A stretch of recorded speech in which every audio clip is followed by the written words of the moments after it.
to Hades, the reformer of hooker whores, and the bronze god, the one, the only, the legendary Chris Bay.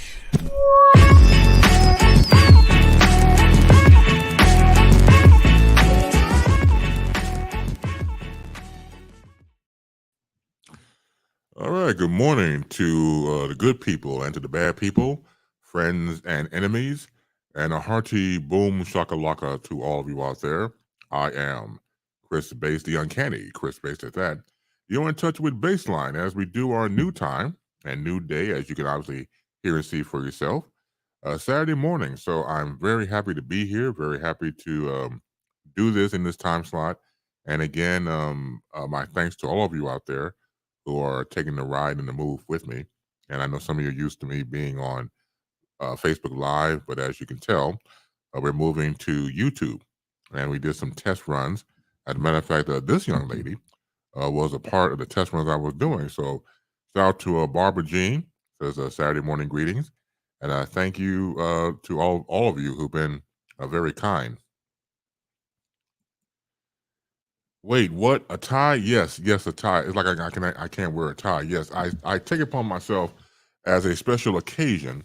So this is the reason why I'm putting on my Saturday go to meeting clothes, because it's not Sunday, obviously. But there you go. That's how I was like, well, I haven't worn anything spiffy, if you want to call it that, in a very long time. So I figured I'd give it a shot. I think I clean up pretty well, but that's just me talking. Again, only one rule. One rule when I do this program: no peep freaks. Make my peep a peep freak. Nope. I hope we don't want them. Peep freaks are people, again, who marvel at what I do to the point where they pass out, which is nothing wrong with that. I mean, these things happen. And so when you look at the standpoint of standing or falling, you do a little bit of both. And so after I dust them off, and they appear to be dazed and confused, mostly dazed. They snap out of it, and then they go from there. And the bronze god that I am, after their eyes are been unpixelated, they come on board and either they stick and stay or they leave. So again, it may take a little bit because again we're doing some new stuff here. We're on this YouTube page. And make sure you subscribe, like, and share. So make sure you subscribe. And we're trying to build something over here. Always trying to build something. Everybody say, well, we're trying to build something. Well, we're same here. I'm no different. So I hope that the message was clear. I didn't send it out yesterday and the day before about the change. And I hope people read it from the standpoint of coming over here. I think out of habit, people are still used to me coming on Facebook Live, but I hope they read it. If not, then reading is fundamental, and then we'll go from there. Okay, I have no idea who this is, but we'll see. Of course, the phone number is 312-597-2106. Good morning. You're on BaseLine. Who is this? Rise and shine, brother. Oh Lord, no, Lord, no, Lord. No, Lord. No, God can't be this cruel. This doesn't make any sense. Who's the first one out the gate? The anti-show. And I don't know what I did in the former life to this. Let me finish. Let me finish before the install starts slinging.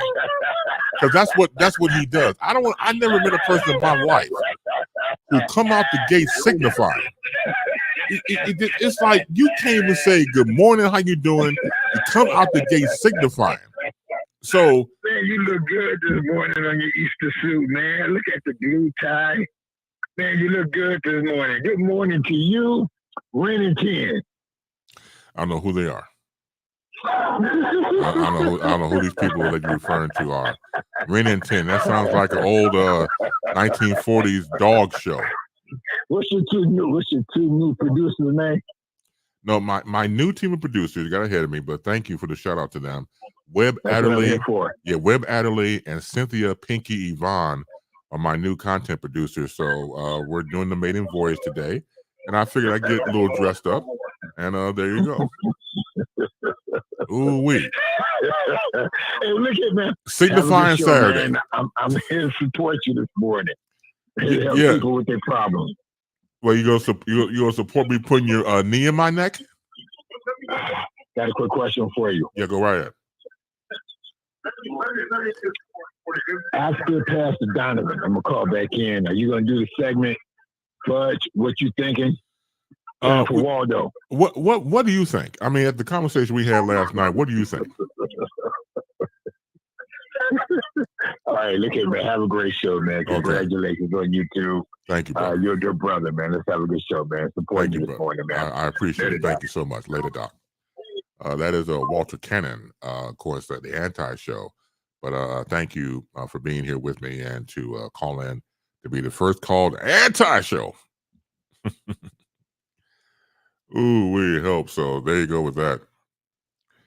Barbara Jean got these laughing emojis. Well, it ain't easy.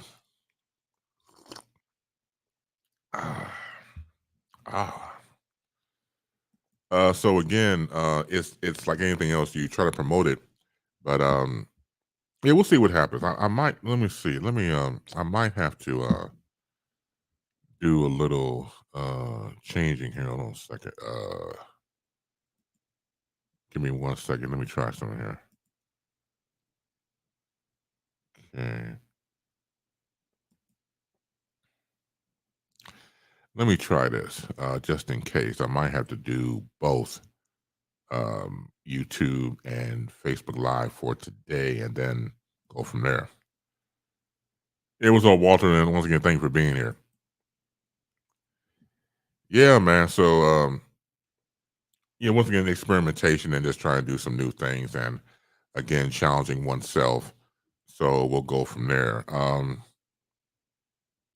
So again, all this is just timing is everything, and I've had this YouTube page for a while. But things happen in your life, family things, and you got to take care of business. To me, family always comes first. So you take care of business, and you have to put something on the shelf. And one was definitely the YouTube situation. So I continue at one point to do the show via Facebook Live. But again, I think it's going to be a little bit of I won't say a challenge, but just for people to go from one to the other. And when they see the notification of what the change is, then there you go. So I think what I'll do today, I'm doing it right now, is to do a mixture of Facebook Live and YouTube, and then just let everybody know again that I'm moving everything to YouTube, and then go from there. Hey, good morning, Innova. Of course, Innova is a seasoned friend of mine I've known for a long time. And of course, Chef Innova and her brother, Chef Mark, are the official chefs of BaseLine. So since we moved to mornings, they will fix us all types of morning food, or depending on what it is, I assume would be breakfast food. And then go from there. Oh, man, good stuff. So, let's see. Who else we got on here? Hey, good morning, Lisa London. This is Good Morning Base Nation. Thank you, Lisa London, for being here. Thank you so much. Always appreciative of what you do and being a part of the Base Nation and the Peanut Gallery there as well. So, like I said before, you can tell with the icons being next to the person's name. So you see Lisa's has the YouTube, and then Innova has the Facebook. So again, to Innova and to the rest, the Facebook stuff that I do, this will probably be the last one until further notice, and then move on from there to go on into YouTube. Omar, good morning, King Base. Looks like you're going to church. Happy Saturday in September. My fellow Base says, thank you, Omar. Yes, like I said before, man, I take the change very seriously, so I figure I'd change up.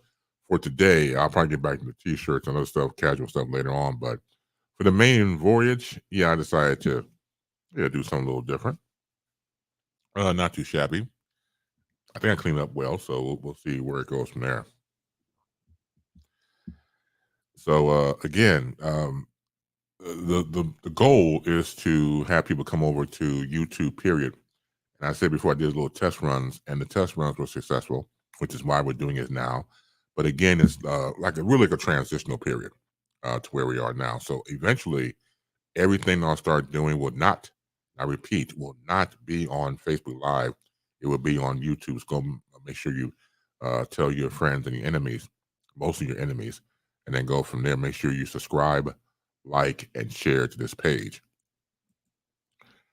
All right, so here comes the breakfast menu from Chef Enova and Chef Mark Ingram, the brother and sister Tander. So let's see, Tander, what about here? So smoked pork chop. I'm sorry, not pork chop. That's I guess I'm smoked pork bacon strips, homemade cinnamon raisin rolls, and scrambled eggs with white onions and green peppers. Homemade freshly squeezed orange juice.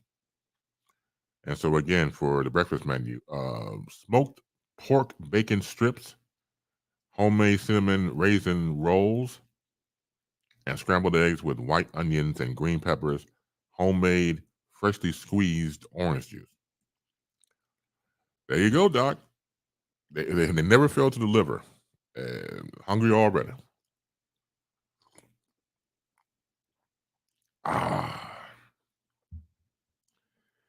So as you know, every Friday morning at 11:35 a.m. Eastern, 10:35 a.m. Central Time, will be Enter the Boom Shakalaka on Brian Snow's sports program, Snowman in the Morning. Brian was absent, so was Wise All, but Cole Johnson was there. So shout out to Cole and to the team as well. So did that segment as I always do every Friday morning. So that was always cool. The thing about when people take time to change, you have to allow yourself to. You have to allow yourself to take stock in yourself, allow yourself to evolve, and to be comfortable with oneself. Because sometimes, no matter how old we get, we have our own idiosyncrasies and our own things to deal with within our lives. But it does come to a point where there has to be some sort of embracement. There has to be some sort of understanding that you're taking this path of life for some reason or reasons, but it makes sense to you. Remember the scene from the first City Slickers movie, City Slickers, with Billy Crystal, and he's talking to Jack Palance, the curly character, and he says, "This is," I'm just paraphrasing, saying, "This is what life's all about." And he's like, "What do you mean?" "This right here. That's what you have to find out. And if you find out what this is, everything else don't mean shit." And he was right. Some of these writers, I'm sorry, they're on strike for the movie industry and television industry, because a lot of these writers are extremely damn talented. And to me, I told you since I was a child, media speaks to me. So to hear that particular scene and other scenes I've have gleamed to over the years, that's one of those things. Here's a Tom Trotter. Tom Trotter, my former boss, president, general manager at WLSAM Radio here in Chicago. It says September 2nd brings with it a cooler weather, yay, and pumpkin spice lattes. Ooh. Plus the fun information on the Saturday BaseLine featuring Essence model, no, not Essence model, Jesus. Chris Bates in the vest and tie. Well, thank you for that, but no, not Essence modeling. No, I would prefer GQ or Ebony or Jet or something like that. Yeah, but I get the drift. But thank you, Tom, for being here. Thank you for the comment. It's always cool beans. To embrace change. And so, like anything else, when you're in my situation, when I was looking at the show, and I told you the story by the time I'm feeling it with myself, Jesus. I couldn't do that Friday, so I did that Saturday morning. And it was just different. Not only just time wise, but just everything felt different. So just got to rock and roll with that. and I feel good about that. So, thank you again for being here, taking the journey with me, taking the ride with me, as we do the same but different. And that's it. That's all. Of course, it's Free Your Mind Friday. So whatever you want to talk about, of course, that still applies. It's I'm sorry, not Free Your Mind Friday. So I gotta get used to it. Damn. Free Your Mind Saturday. I wrote it down, typed it down. I still don't know. Bad host. So yes, Free Your Mind Saturday morning. That's how we do it. So again, the phone number 312-597-2106 for you to be heard to free your mind, or you can type in the comment section and then go from there. But I'll reiterate throughout the whole show. This is a freebie because once I start this as of next Saturday, it will be on YouTube only. And so what I will do, I'll promote the show on Facebook, but it won't be on Facebook Live. It will be on YouTube. So this is a freebie for this Saturday, but from Saturdays on, YouTube only. So you must subscribe, you must like, and you must share, or I will find you. I won't kill you, but I'll find you. Oh man, had some bad news overnight. Jimmy Buffett, the singer-songwriter who drew millions fans with folksy tales of living and loving on tropical sandy beaches, frozen concoctions in hand, died last night. He was 76 years old. Jimmy passed away peacefully on the night of September 1st, surrounded by his family, friends, music, and dogs. In a statement on his website, he lived his life like a song till the very last breath and will be missed beyond measure by so many. The statement didn't say where Buffett died or provided a cause of death. The singer had rescheduled concerts in May, and Buffett said on social media that he had been hospitalized. Buffett, who dubbed his brand the music of drunken Caribbean rock and roll, is arguably best known for Margaritaville, which was released in 1977 and launched him into national fame and into the history of American music. The song went on to inspire a band, which included restaurants and resorts, a radio station, clothing and apparel, as well as food and drink items like beer, tequila, salad dressings, and salsa. It also helped him to become a billionaire, with Forbes this month placing him in a real-time net at $1 billion. However, in an apparent nod to his business pursuits in the song A Pirate Looks at 40, Buffett saying that he made enough money to buy Miami, but I pissed it away so fast. Never meant to last, never meant to last. Buffett also was nominated for 2 Grammy Awards for Hey Good Looking, a cover of the Hank Williams classic, and a 5 o'clock somewhere, or it's 5 o'clock somewhere, a duet with country superstar Alan Jackson. Hollywood stars like Miles Teller was one of several stars to pay tribute to Buffett, posting several pictures of himself with the singer on X, formerly known as Twitter, alongside lyrics from his songs. Brian Wilson of the Beach Boys also took to X, where he wrote "Love and Mercy, Jimmy Buffett." Fans affectionately known and dubbed as Parrot Heads were also quick to pay tribute to the singer, who was born in Pascagoula, Mississippi on Christmas Day, 1946. He was brought up mainly in Mobile, Alabama. Yeah, you're talking about a guy who changed the game and created a whole lane for himself was Jimmy Buffett. Even if you wasn't familiar with him, you knew the song about Margaritaville and others, but Margaritaville in particular, especially people who like to drink. you know, Wasting Again in Margaritaville. Like, it's a good song. It's a Cheeseburger in Paradise, I think, was the other one that he did, and some others. But yeah, that laid back type feeling and just chillaxing. And he definitely put that into song. Barbara Jean Ty's I Family in Mobile, Alabama. Okay, there you go. See, you never know. Well, you might have in common with people. But yeah, we lost a legend, and I said before in other situations, our legends are leaving us. But again, we have to be thankful that they had come our way. Let's see. Senator Minority Leader Mitch McConnell, Republican, of course, out of Kentucky, tried to tamp down concerns about his health on Thursday, a day after freezing while speaking in public for the second time in 5 weeks, and again sparking questions of his physical condition and age. Let's go to the phones. She is known as, in my eyes, Chef Eneva Ingram. Chef Eneva Ingram. Good morning, Chef. How you doing? Good morning. Good morning. How are you? I'm great. How you doing?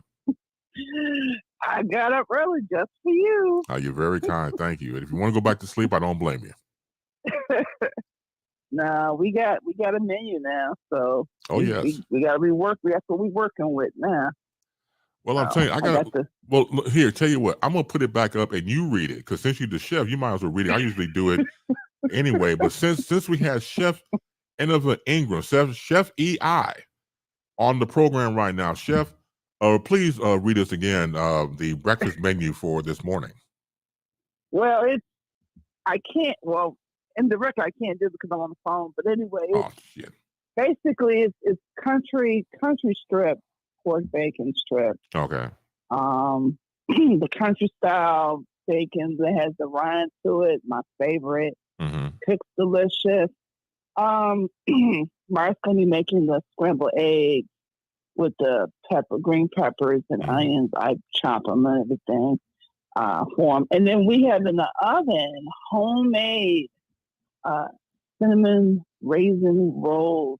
And then when they're done, they'll have that special icing. And I've already squeezed the orange juice, so we're set to go. We're set to go.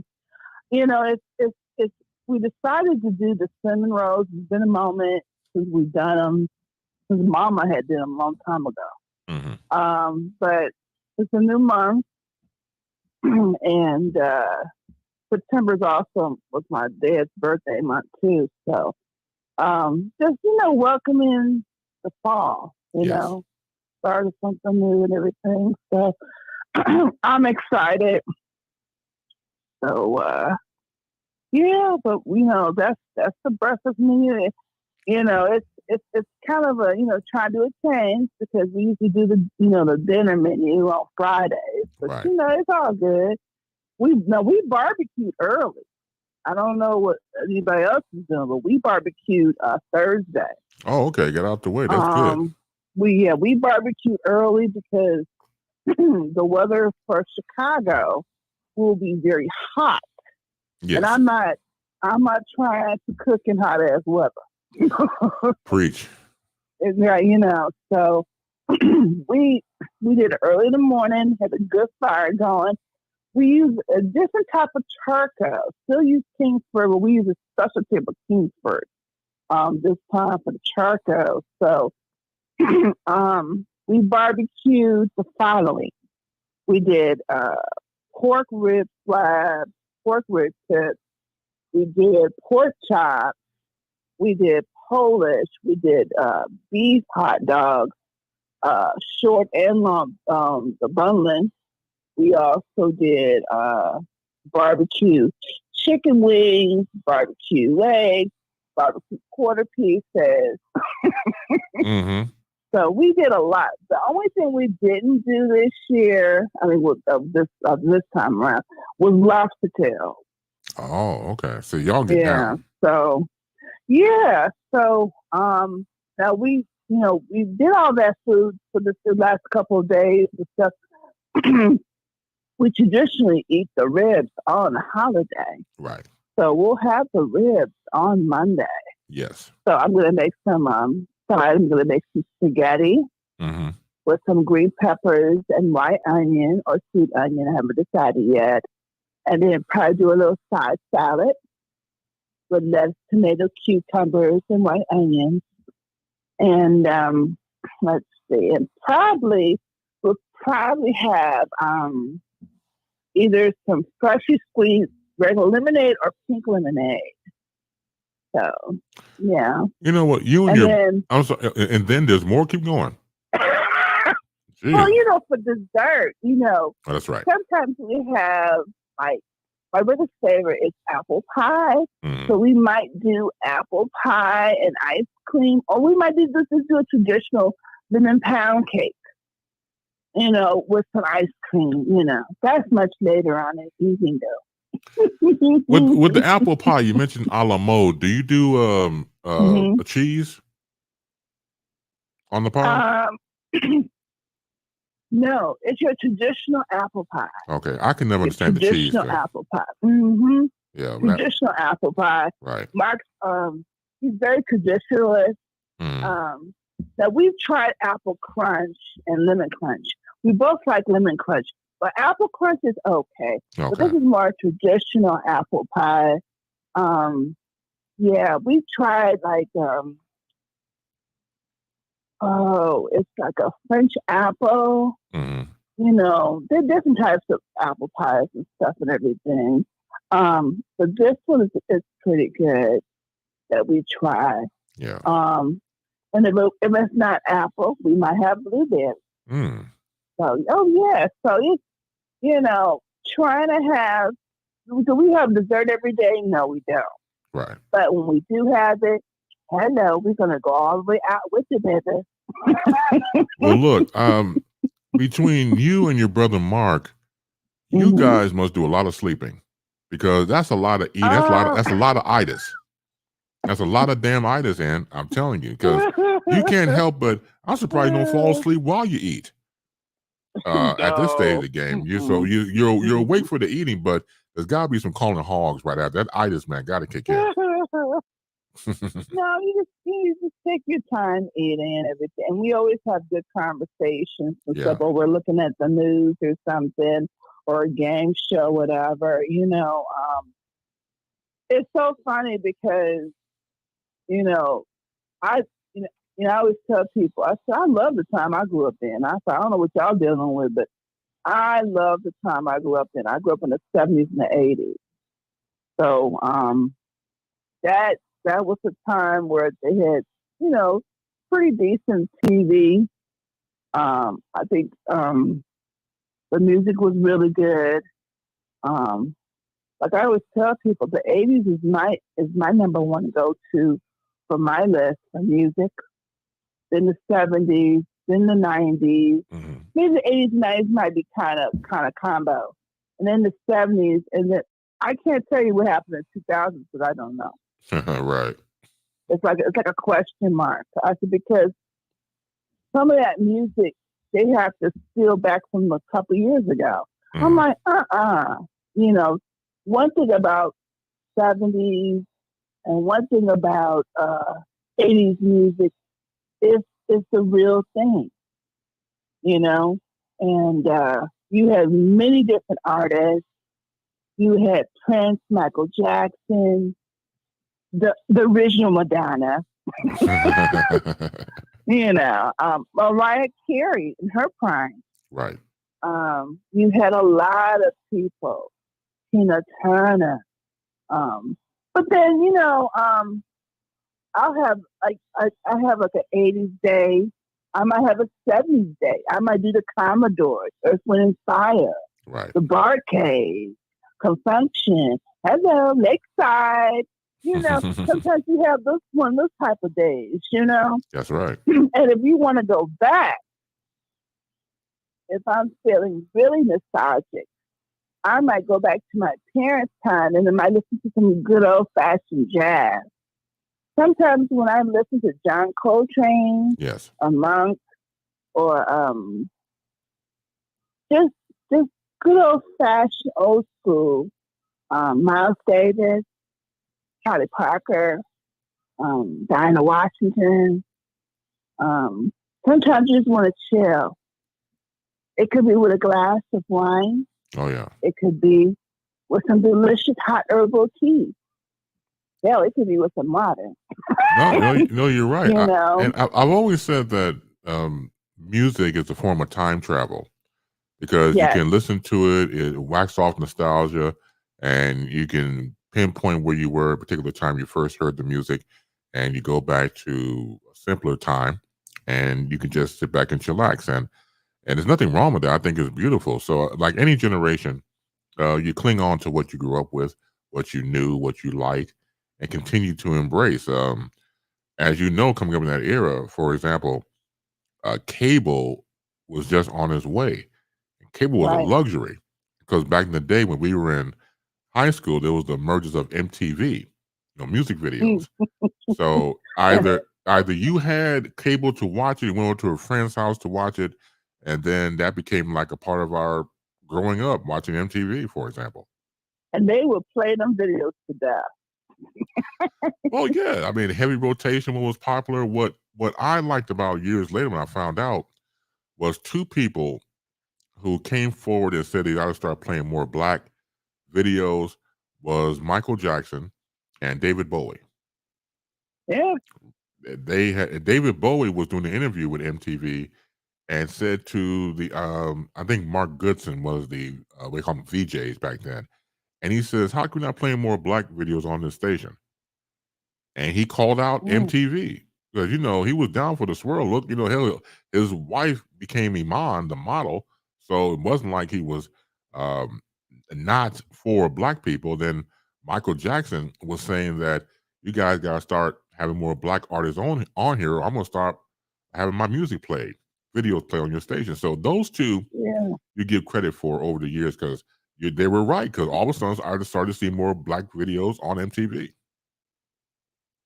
And it's a start because it's music is such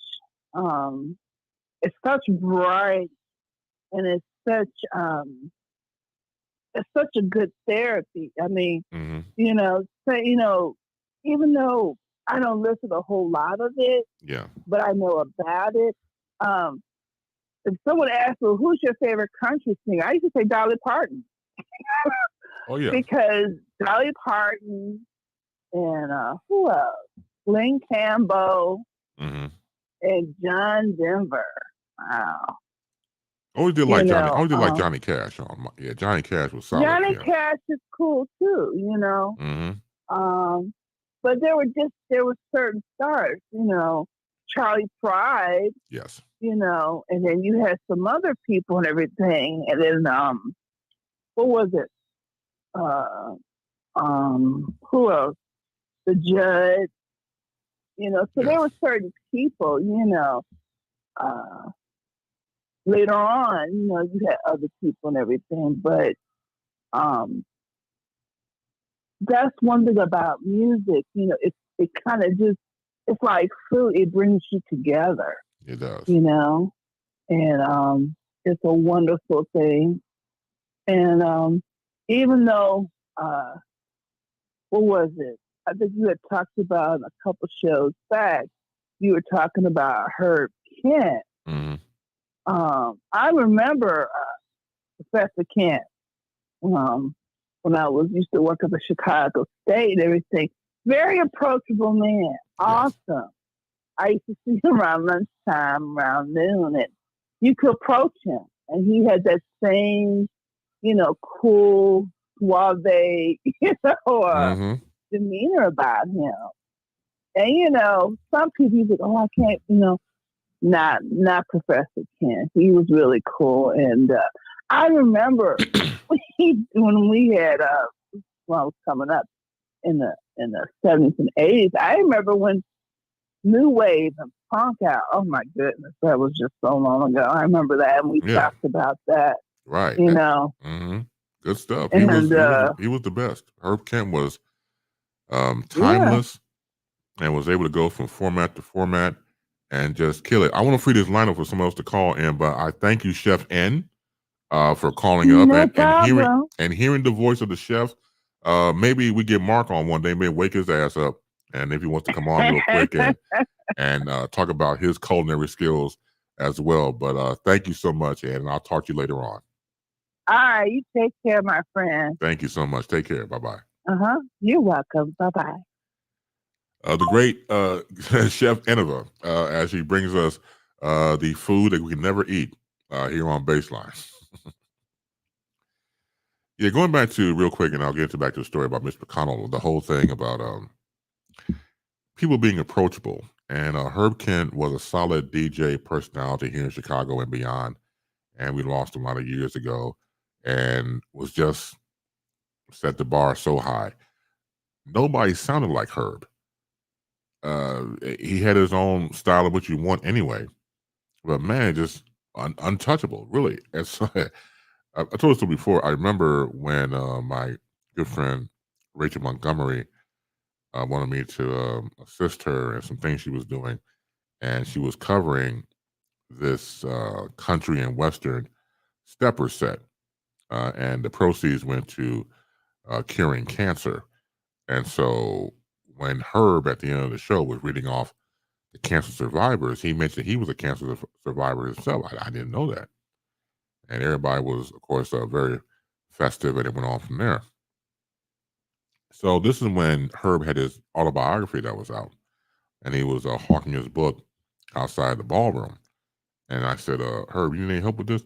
Oh, yeah, young man, do me a favor, have a sit down next to me. We'll go get these books out. They're $20 a pop. Now, if the people want an autograph, just give me a nod, and then I'll come over. They'll just get the book over here, and then I'll sign up and autograph. All right, cool. So I'm sitting down with Herb Kent, helping him, push the book. Man, and I figured I might as well ask him. I said, look, Herb, I got a radio show on KKC now. I come on at 7 a.m. It's BaseLine. It's a talk show. And when you come on as my guest, you want me to come on as your guest? I just said that, right? Let me have you come on as a guest, and there you go. How long you want to give me? I said, well, I only do an hour show. You give the whole hour. You give me the whole hour? Yeah, you're Herbert Rogers goddamn Kent. Of course I'm gonna give you the hour, man. You a legend. All right then. Just give me your email address, and I'll get back with you as soon as I can. I said, well, look, man, Herb, don't fuck me on this, man. I'm serious at Hollywood Talk. I want you on the show.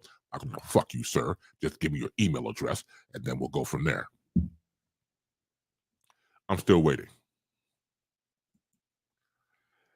It was Vincent, my brother in broadcast. Vincent said, good morning, brother Base. Good morning, Vincent.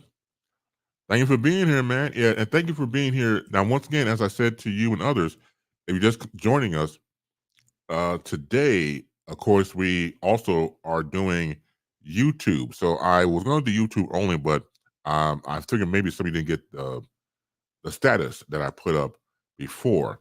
So this will probably be, until further notice, the last time I'll do it on Facebook Live. But you must, and I repeat, you must go to my YouTube page. Make sure you subscribe, like, and share. And then everything I'll do, programming-wise and content-wise, will be on that YouTube page. And much love to you, Annabelle. Thank you again for cooking us food that we will never get a chance to taste. Oh, man, it was all in fun. So it's always cool, beans. So going back to the story about Senator Minority Leader Mitch McConnell. And so publicity and publicly, Republican senators remain supportive of McConnell, and none have questioned whether the 81-year-old Senate stalwart should set a timeline for resigning his leadership post. But the public nature of Wednesday's incident proved jarring again for senators, raising concerns about how their GOP leader was faring and prompting calls among some Republican outsiders to the Senate for McConnell to step down. And Republicans grow dissatisfied with McConnell's continued practice of keeping matters of his health private. They could request a special meeting of the Senate GOP conference to discuss it, needing just a handful of signatures to prompt such a conversation. So far, no Republican has made that request, and privately, senior aides think senators will want to see McConnell and each other in person next week before deciding whether such action is necessary. With the Senate on its summer break until Tuesday, Republicans were scattered across the nation and globe when the news of McConnell incident broke. Unable to speak face-to-face with McConnell, they instead relied on phone calls and texts to talk with the leader and each other about the health episode. Allies of McConnell continued to rally around the longest-serving Senate GOP leader in history. I talked to Senator McConnell yesterday, and he seemed to be doing fine. Senator John Cronin, a McConnell confidant, told constituents at an event Thursday in Dallas, "We all wish him well."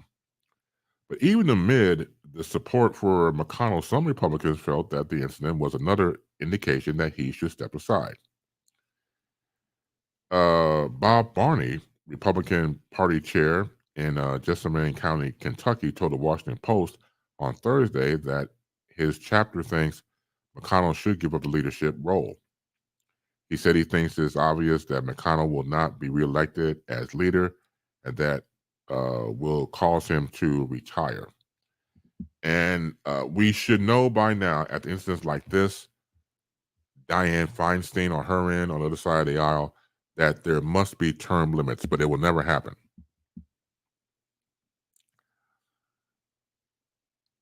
The aides that work with McConnell, they've known this for a while. I'm just guessing. They had to have known. And they're probably covering up for a while. He did have a fall a few months ago at an airport, going back to Senator McConnell. But I think probably even say we'll just go with the timeline of him having the fall up until where we are now. The aides and his people have been covering up for him.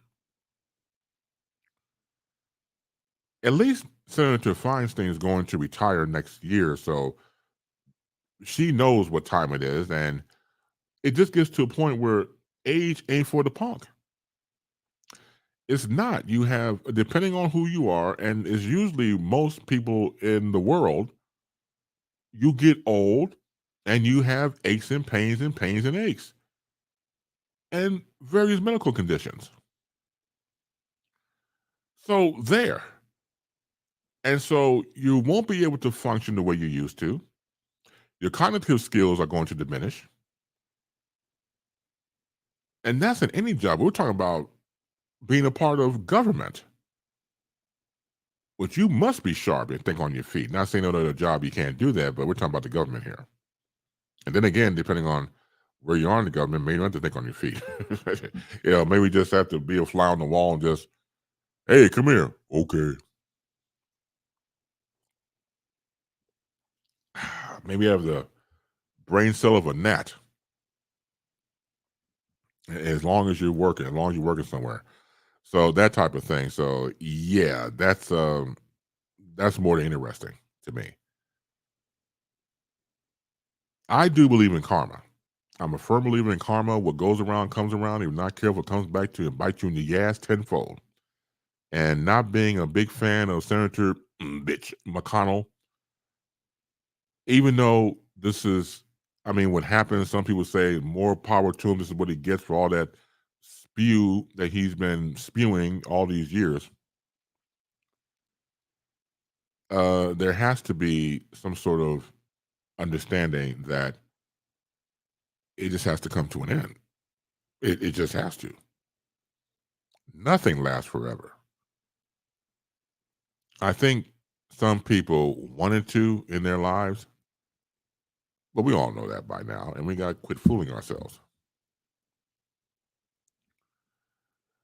Let's see. Chef N types, there should be an age limit on government positions for safety reasons of the country well-being. Yeah, absolutely it should be. But they don't want to hear it because that means they're out of a job. That means whatever revenue stream or streams that they're having comes to an end. And it says update the rules in the Constitution. Yeah, absolutely. But see, we know that's not going to happen. No, don't be wrong. These are very well thought out plans, but they're there for a reason.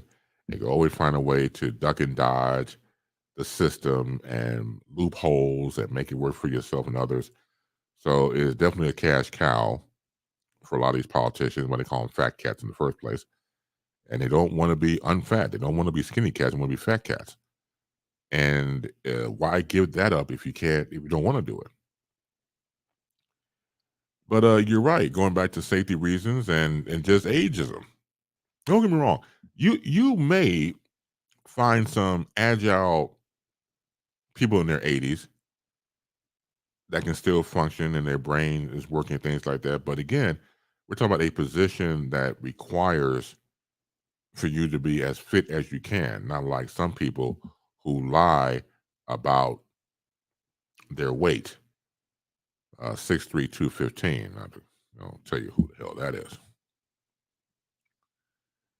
And also ties it's about power and money, mainly control as well. All the above. All the above. And who wants to relinquish that in any type of situation? But no, some people go out kicking and screaming, but you got to go nonetheless. So it's not like it's Democrats saying that Republicans should retire. Fellow Republicans are saying he should retire too. So I don't want to hear that argument at all. The man is old. Dianne Feinstein is old. So once again, I told you, at least Feinstein is saying, look, I'm out of here next year. Step me down for a position. But I don't know, McConnell strikes me as someone just, I don't know, will give you the business. There's nothing wrong with me. I don't feel like that's how he comes off to me. I could be wrong, but we'll see.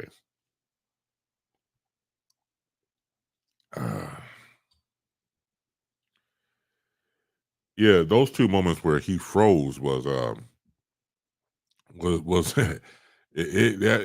kind of serious. It was kind of scary. In the second one, when he was at back home in Kentucky, and he was asked a question about being reelected or running for his position again, and he froze up about that, about will he run in 2024, and he did the freeze again. Excuse me. You can't fake it, and I know his people, meaning his handlers, aides, will say, "Oh shit, here we go again." You can only cover so much. What's always done in the dark is come to the light, and here comes the light.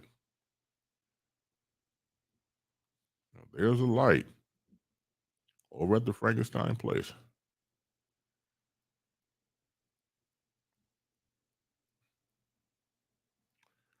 Someone read this quote real quick about discipline. Discipline is doing what you need to do, especially when you don't want to do it. A disciplined mind leads to happiness, and an undisciplined mind leads to suffering and confusion. The only way to get what you want is to impose self-discipline. Read again for the cheap seats. I want you to guess who this person is. So again, discipline is doing what you need to do, especially when you don't want to do it. A disciplined mind leads to happiness, and an undisciplined mind leads to suffering and confusion.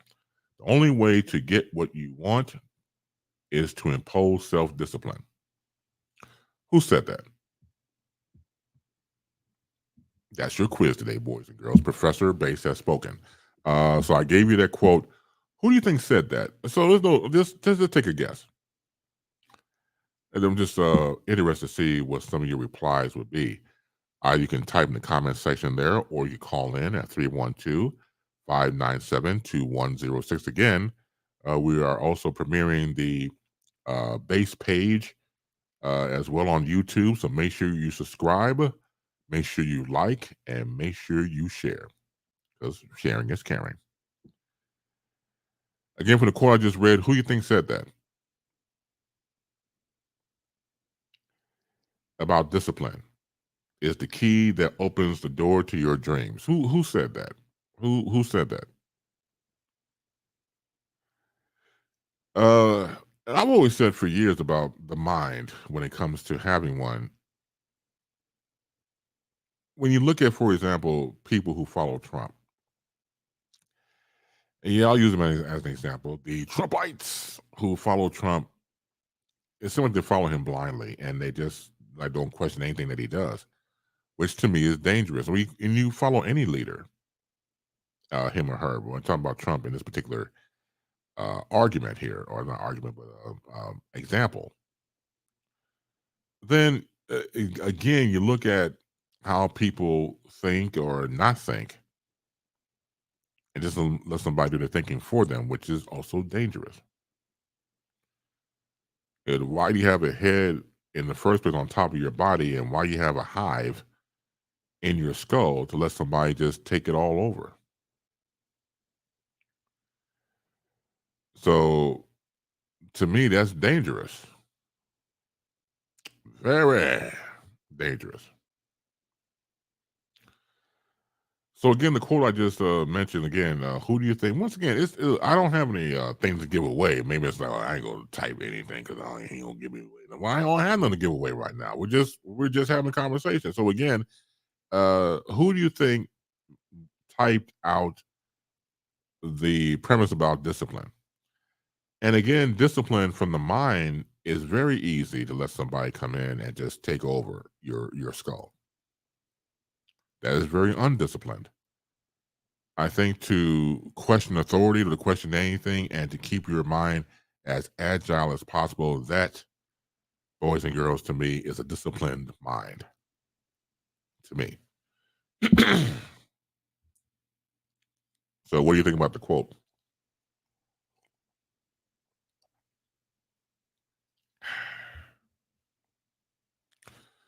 Don't leave a brother hanging. And I'm going to challenge you guys more from time to time, so get used to it. Don't leave me hanging. Now, if you ever see someone do like this and then nobody responds or gives somebody a high five, don't leave me hanging like this. It's just a question. And you just got to be brave, all of you out there. You have to be brave. You have two options, either to call or not, and to type in the comment section or not. But the thing about it is, once again, as a host, I don't ask for much. God knows I don't. And people who know me for years know I do not. I don't ask for much. And I think it's sad that when the couple of times I ask, I get internet crickets.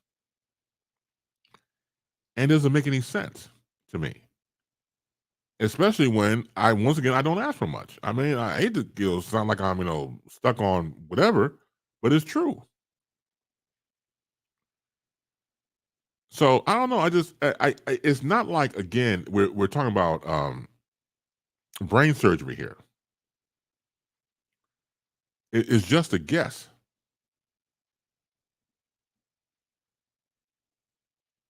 It really is. So when nobody says anything, you have to understand from my perspective. There's people out here who demand a lot of their audience. And I'm not being unappreciative. God knows I'm not. But again, when you look at the dynamic of how many times have I asked my audience to do something, you probably count on your fingers. As of recently, it's been two things, and this is the second one. I mean, I read the quote. It's just a guess. Now, if for whatever reason you can't do it, if you're in your car or you're cooking or whatever, okay, I got it. But there's no excuse for the rest of you not to even participate, not even guess. It really isn't. And maybe I feel too highly of my audience. Don't really know. I love you more, but I don't ask for much. Hey, good morning, Elle. How you doing? Ellie is here with us. Good morning. How you doing? Thank you for being here. So, let's see. I guess nobody was going to guess. I guess not. Let's see here. Let's see, where are we here? Okay. Hey, good morning, Cherie. Thank you for being here. Good morning to you on a Saturday morning as we premiere BaseLine here on Saturday morning. So thank you so much. Let's see, as the peanut gallery grows. Let's see what little story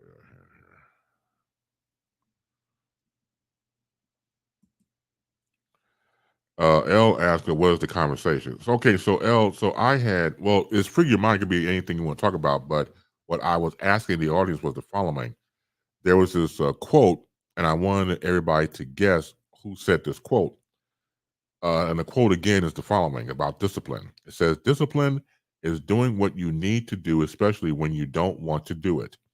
A disciplined mind leads to happiness, and an undisciplined mind leads to suffering and confusion. The only way to get what you want is to impose self-discipline.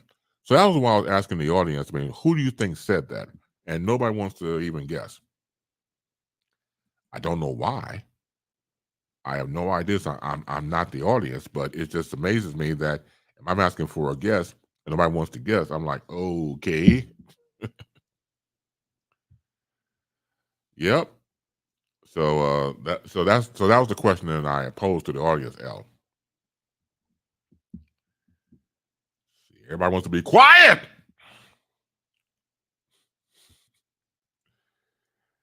Ooh wee.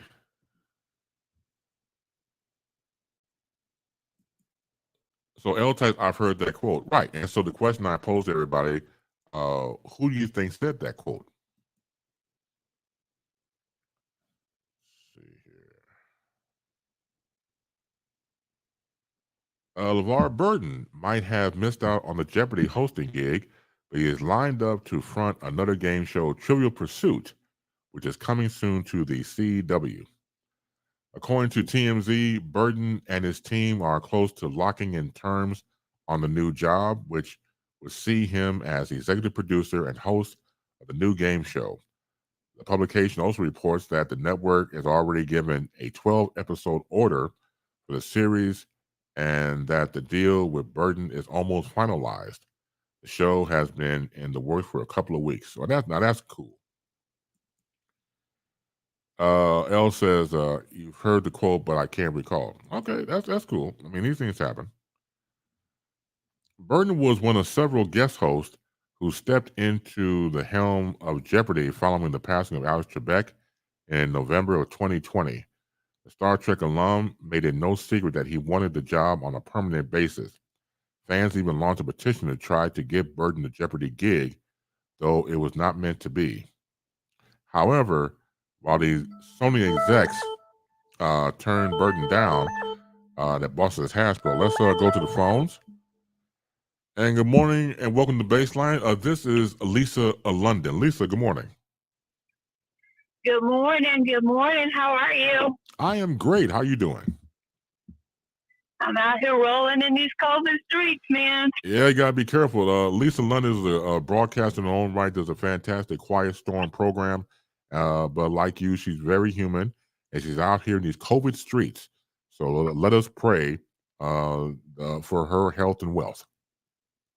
Well, it's pretty quiet out here right now, and I imagine that's going to change very quickly because it's going to be a nice day, and it is Labor Day weekend, and most, aficionados are up barbecuing already, getting the family stuff together and doing all that. So hopefully I will not have to curse anytime soon.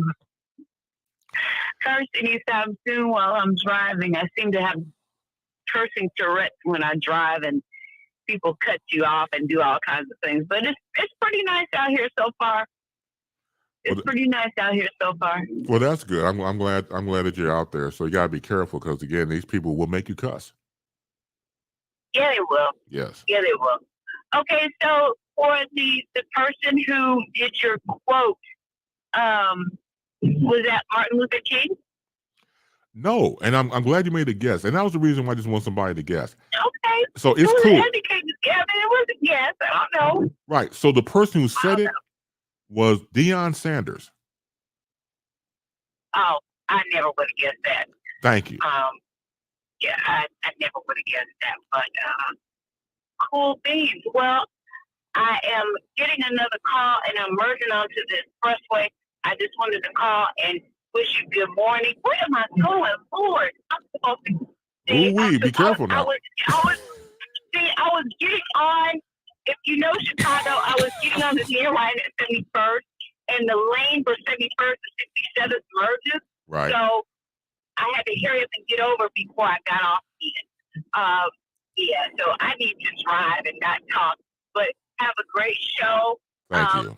Happy early birthday. Thank you. I'm excited for you for that. Happy early birthday. Everyone have a fabulous Labor Day holiday and enjoy. Lisa, thank you so much. I'll talk to you soon. Thank you again. Okay. Take care. Bye-bye. Bye-bye.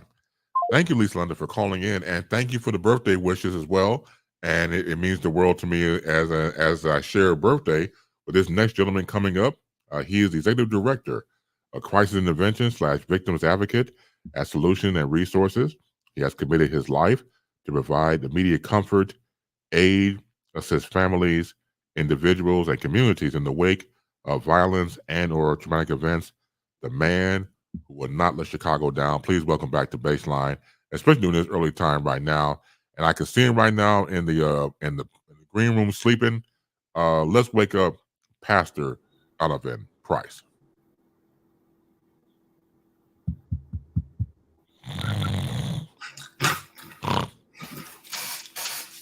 Man, that was a good one. You got the slob off? Oh, man, you were sleeping good, Doc.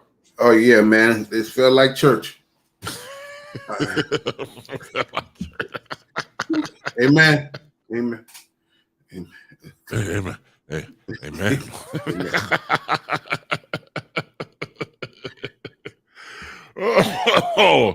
Oh, man. First of all, good morning to you. And Lisa had mentioned about my birthday coming up on September 4th. Your birthday is also September 4th. So happy early birthday to you, brother. Happy birthday to you. Happy birthday to we. That's right. Happy birthday to me. Happy birthday to we. Right. Right. Man. Oh, man. So you rhyming already. It's not even 9 yet, Central Time. So, boy. Check this out. What you know about that? Oh, man, I know a lot about that. I got to find mine, man. I'm bugging out. Hey, man, look, the red, the black, and the green. I won't say the word that he said afterwards, but abracadabra, right? Right.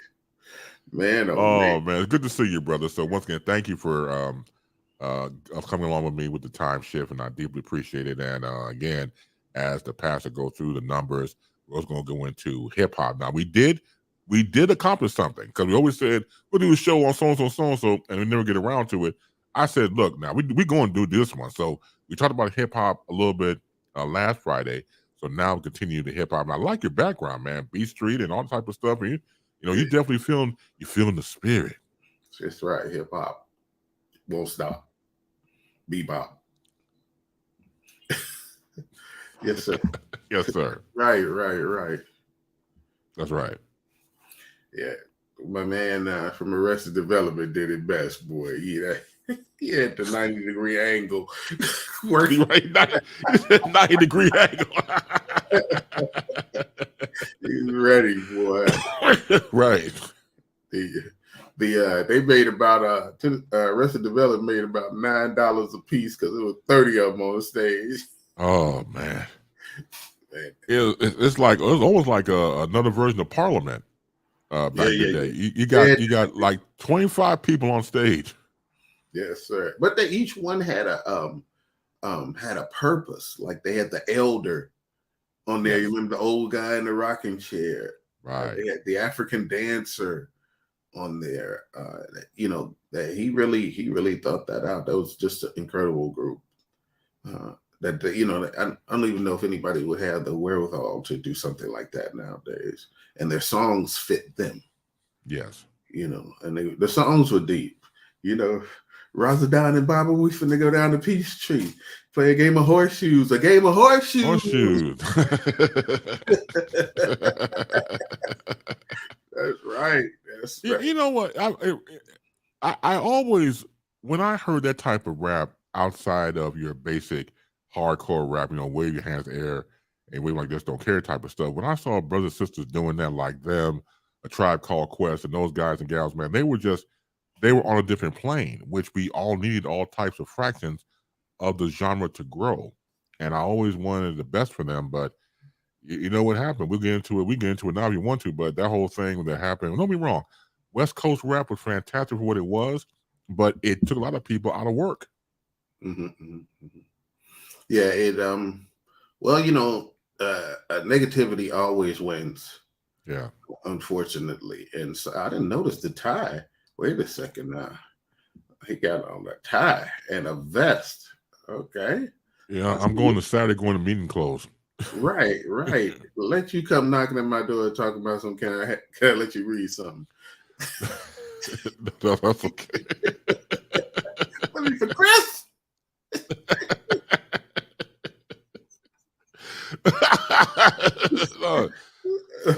Man, oh man, Chris dressed like a full Jehovah's Witness this morning. Amen. Hey man, I look, past the collection plate. Right.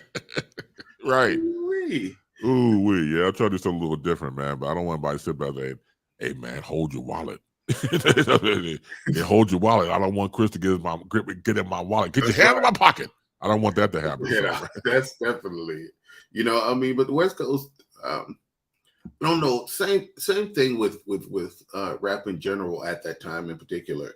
It really shined a spotlight on that particular community, that particular area, that that demographic, that population, and West Coast rap with the kind of violent edge from day one. Right. We didn't know about the Bloods and the Crips and the all that was going on at that time. We here in Chicago, all we knew was Hollywood out that way. And so to find out about the Black folks out there and what they were going through was, it was crazy. I remember, like I said, the first time I heard that he was once a boy from around the way, Easy, and his response to that little girl. I remember screaming, laughing because I didn't expect it, and just their rudeness, and then their lyrics were just wild and rude. Yes. And something about Easy's voice that was really just cynical and all of that. And so West Coast rap and the violence of it, and then when Snoop came out, I remember when Snoop came out with the song for the movie. Because 187, what's that one? Oh yeah, from Deep Cover. From Deep Cover, yeah. And and I remember seeing the Snoop Doggy Dogg, and I was like, that's a stupid name. And little did I know he would become a legend if ever there was one. And so that whole West Coast thing.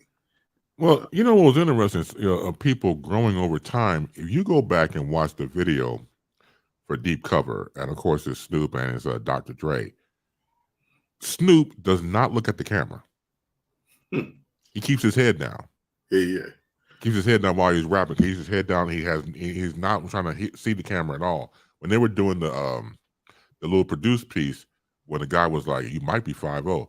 Hey man, I ain't no police. And that's the only time he had his face to the camera. Other than that, when he was rapping with Dre, he kept his head down. So to see him go from that version of himself, just getting his feet wet, to where he is now, is a complete growth, obviously. And I'm happy for the brother, man. For someone who was able, him and others, to parlay that and transcend rap and just become really just a remarkable personality. And that's all from that camp. Ice Cube, Snoop, they're the ones who really, blew up from that. Dre blew up doing what he did, music. And I don't think he blew up even like he should have. Even though he's the richest one, I think, if he had gotten into movie scores more, that could have been a thing. But Snoop and a Cube, we can't speak enough about Cube's rise, because he was executive producing movies and such. Wasn't just being in them. He immediately saw the top and went straight forward. That's right. And so that's Cube is definitely one. And one thing about Mr. Jackson is O'Shea is that he lives in the same house. He always lived there. And when they asked him about it, he said bigger ain't always better. Nice. Nice. Just a nice guy, like Snoopy, just a nice guy, Yeah. And that's funny. And Snoop made a persona, and I think maybe Ice Cube too, but Snoop made a persona that people wouldn't like generally. White people and parents and that type of thing, they wouldn't like, but they loved him. Yes. And now you know, country music folks love him. Right. And all that, you know, he probably the only black person a bunch of them love. You know. But Snoop has turned, and that West Coast thing really, Ice-T. Yes. You know, who'd have known that he would really make his riches as a Tutuola, as a cop. You know, but he was especially a cop. Especially after doing Cop Killer years prior. Yes, that was his whole thing, and then to do New Jack City. Yes, now he was good. He was very good in that, man. Yeah, and that set him off as an officer. You know, and so you know, the transition of those, especially those West Coast, was big and quick. And so that in itself, you know, is a testament to the realness of West Coast rap and its ability and the tenacity of those guys to get out of the hood and get into something bigger and bigger and bigger and go for it. You know, it's dawned on me, and I'm glad you mentioned about Dr. Dre. Had he went into original scores for movie soundtracks, it would have been three people. It would have been Hans Zimmer, Danny Elfman, and Dr. Dre. That would have been like the hierarchy at that point. Had he got into that type of game, man, it would have been lights out. Yeah, and John Williams. Don't forget John Williams. The great John Williams, of course. Yeah, the Star Wars and Indiana Jones scores and everything else. And you know, another thing that I really liked, because I came out of the West Coast kind of vibe as a hip hop dancer, which is how I started. Right. In the big world of hip hop, is how their different cities came out. The difference, like Chicago is it for Illinois. I mean, that's all they talk about. Detroit is Detroit, but you know, New York, of course, but that's because they had the boroughs. They all connected. Good morning. They're all connected, the boroughs. But then you had the West Coast, which had the Bay Area to come out, and they had a whole different sound. When you're talking E40, who had his own language, please, yes. E40 and his sister, because that was his sister in there with him. Then you had, the Digital Underground, DJ Quick, all of those, that scene. And DJ Quick had a gangster appeal to him. He was from Compton, actually, but his sound was different and less violent, more musical. And so just the variety that the West Coast still put out was very. Digital Underground, of course, was from Oakland, yes, and such. And so that was a whole different vibe. Of course, they had Parliament down to a science. Oh man, that was a great ode. Yeah, to George Clinton and Parliament and Funkadelic, and even the whole thing with the influence of Sir Nose. Yes, and well, what he was doing. I knew Shock very well, and Shock was very, very genius, very driven. He had a obsession with Bernie Worrell, the keyboard for Parliament, because Shock was a keyboardist. There's a character in that you never really saw. Is they put a white dude in there called Piano Man, and that was Shock playing all of that. I like that. And Shock one time told me, he said, "Man, if this was all over right now, I would love to just go sit at a piano in a bar with a tip jar and play." And another thing people don't know about Shock was when he used to perform in the beginning, when Digital first blew up, he used to throw up before every performance. He was vomit because he was that nervous. Man, you're talking about for years he did that. You never would have known. Yeah, he was. Yes, right. And then he had to get on and off stage to change. Yeah. Into the nose, and he had his brother come in and look like him in that type of thing. When he was Humpty, and just the creativity level. The Do What You Like video which was actually shot before the Humpty video. Because if you think about it, Humpty says, "I'm the one to do what you like." They said, just grab them in the biscuits. Right. So he was quoting a song that actually came out second, but it was done first. And the video for "Do What You Like," if you remember, was just a hotel pool party. Yes, it was. And that was straight off the tour bus. It was like, hey, go get some cameras. Yeah. And tape this in real life, and so the creativity of Digital Underground wasn't touched, and the genius of Shock G and Money B, Freak Dog, Doc Nasty, who got a dime and a nickel. Right. He was the best, number two guy. And that's something, we'd be amiss if we didn't mention in a moment or two, is the number two guy in hip hop. Yes. In hip hop groups, because they are the best there is. It takes a lot to be a number two guy. It does. In anything. But Money B, who had brought in his cousin to dance for the group, and then was a shock, and then were smart enough to know, this guy can rap for real, and this personality. And so Tupac came along with the verse in "All Around the World," which was same song, was with the movie. I forget the name of the movie.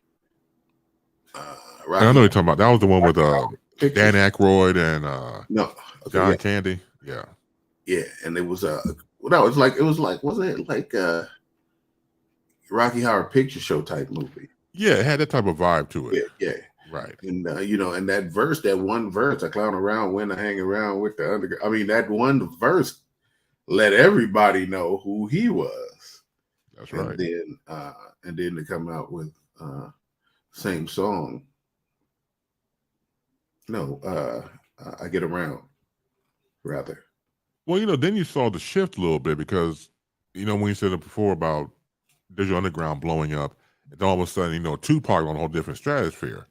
And so you saw in the video and the song, "I Get Around," and here comes, Shock G and my man, doing, verses with him instead of the opposite. So that was a nice little back and forth. You do your song and we bring you on. And now that you're on the rise, you bring them back to do some verses for "I Get Around." That was pretty cool. Well, the goal, if I remember right, what Shock told me, what I saw, felt in there was Shock wanted that camp feel. Yeah. This is our camp, and everybody, it includes Pac, and includes Digital, and that type of thing. And so, but then, Tupac went to a stratosphere, legendary, and that was partly because of his speaking and what people found out and about him. And I remember, like I said, sitting on tour buses with him, and he would talk for hours, and it would scare me to death. I didn't know any Black Panthers. I didn't really know anything about the Black Panthers. Right. And just to hear somebody go for the government like that, it was just like, oh Lord, they finna shoot through the bus. They finna, like the freedom fighters. I thought the bus just finna be burnt down. Everything. Oh no, we don't want that. A real quick shout out to good morning to Dr. Ross. How you doing, Dr. Ross? Hey.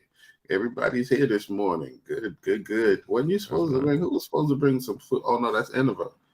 Who was supposed to bring the breakfast? Oh yeah, that was earlier. That was in the first hour. Yes, okay, that's how y'all feel. Okay, all right. Yeah, did you want to see what she was fixing for breakfast? Okay, forget it now. It's too late. It's too late. I'm gonna put it up anyway. That's all right.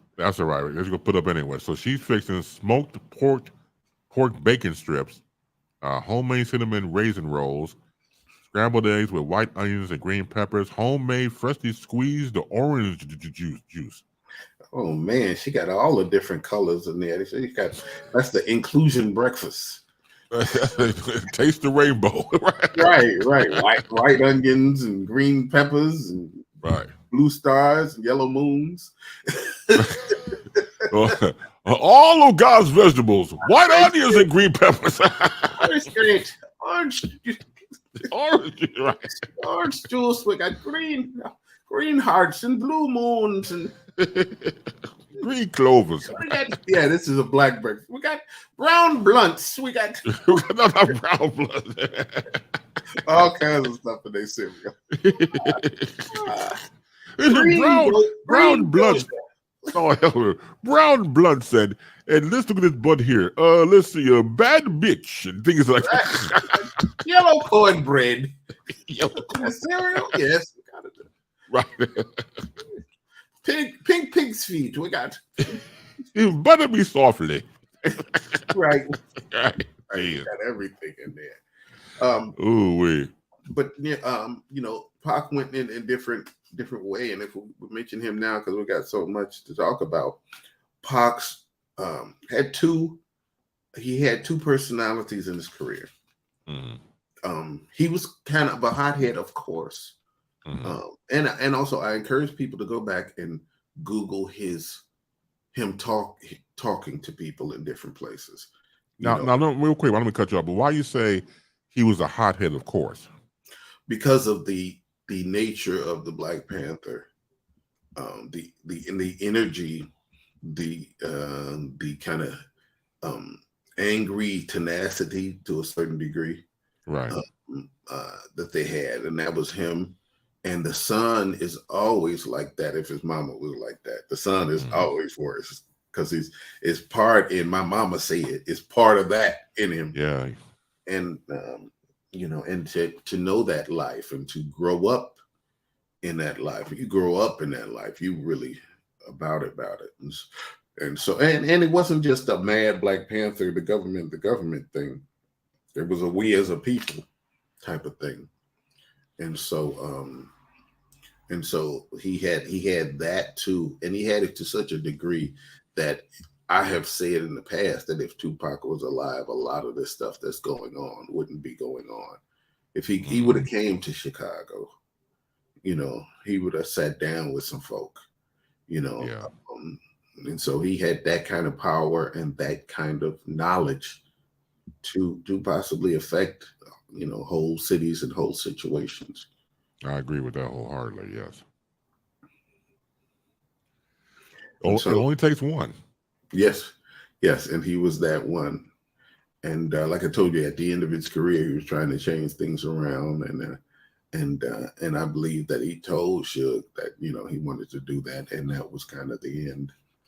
And then I've heard rappers say that in terms of Biggie and him and that whole thing, nobody could get to both of them. Those who could talk to Pac and perhaps tell him to squash it, which was rumors of that happening at one point. Mm-hmm. By the time that same group or person found and was able to get to Biggie to say, okay, now what do you want to do, to squash this? Then the other one was mad again, especially Pac, where Biggie wanted to squash it, period. Right. And there's plans to do music together, the whole thing. Right. But it was difficult for people to get to both of them, and even more difficult the thought of getting them both together. And it was just because they were all over the place. It wasn't that they didn't want to. They were busy guys, of course. Well, I've always said that life that was supposed to do. We're here and we're gone. Had those two gentlemen stayed alive, going back to Tupac and Biggie, I don't think you would have heard of a Jay-Z. Really? you really wouldn't have heard of Jay-Z. No offense, Jay-Z would still be on the corners looking out for the law and stuff like that. I mean, no offense, but they were just so great. They would have changed the game. It's just like Michael Jordan in his era, where a lot of other talented NBA players couldn't win any championships because he had the whole thing on lock. So you probably would have seen the emergence of Jay-Z, and I hate to say on the flip side, of R&B music, had Aaliyah not passed away, would you have seen the emergence of Beyonce? No offense. I mean, it's just one of those things where, no offense, Aaliyah could actually act. Oh yeah, and B can't act their way out of paper bag. Well, you can only go so far with neck rolling. I'm sorry, all neck rolling stuff. Yeah. But when you look at the dynamic of Shift, that what would have happened if these people would have stayed alive, they would be on top of the game for a very long time. Oh, absolutely, absolutely. Leah definitely had a career in front of her. There are many, and back in the day, if you had a actor like a Nat King Cole, Sammy Davis Jr., they did everything. They did absolutely everything. I remember in my study of all of this, because I'm ahead of all Black entertainment. They said Sammy Davis Jr. would do a dramatic reading, a poem or something from off stage. He would then come on stage, play every instrument, go through and play every instrument in the band, and then begin to sing and, of course, dance at the same time. He would do everything you could possibly do. And it's a movie about Scott Joplin, a Black movie about Scott Joplin, where you see these guys like Nat King Cole acting.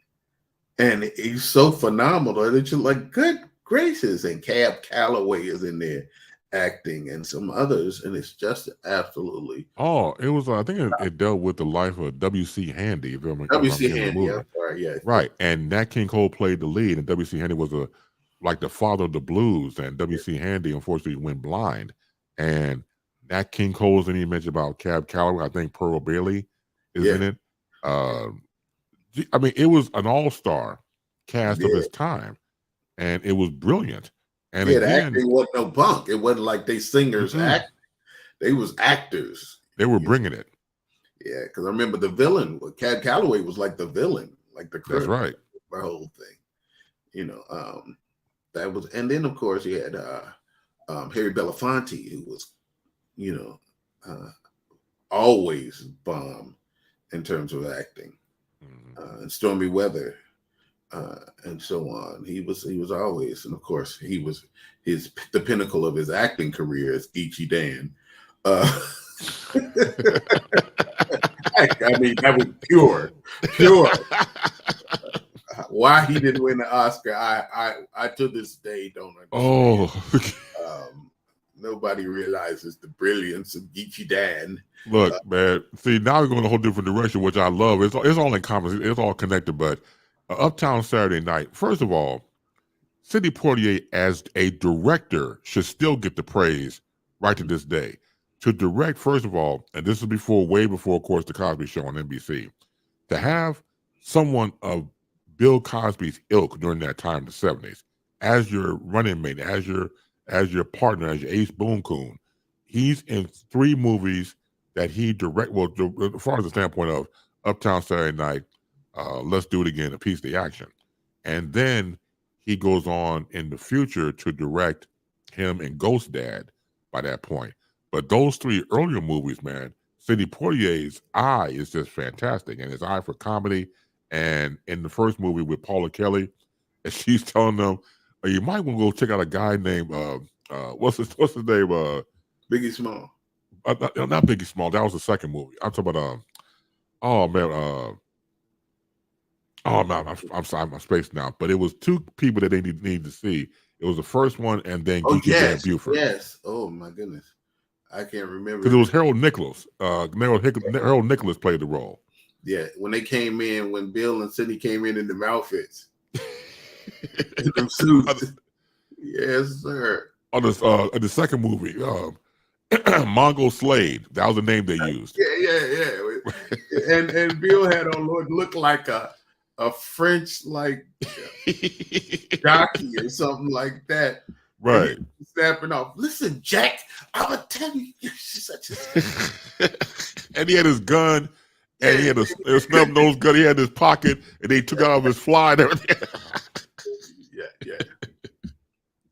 Yeah.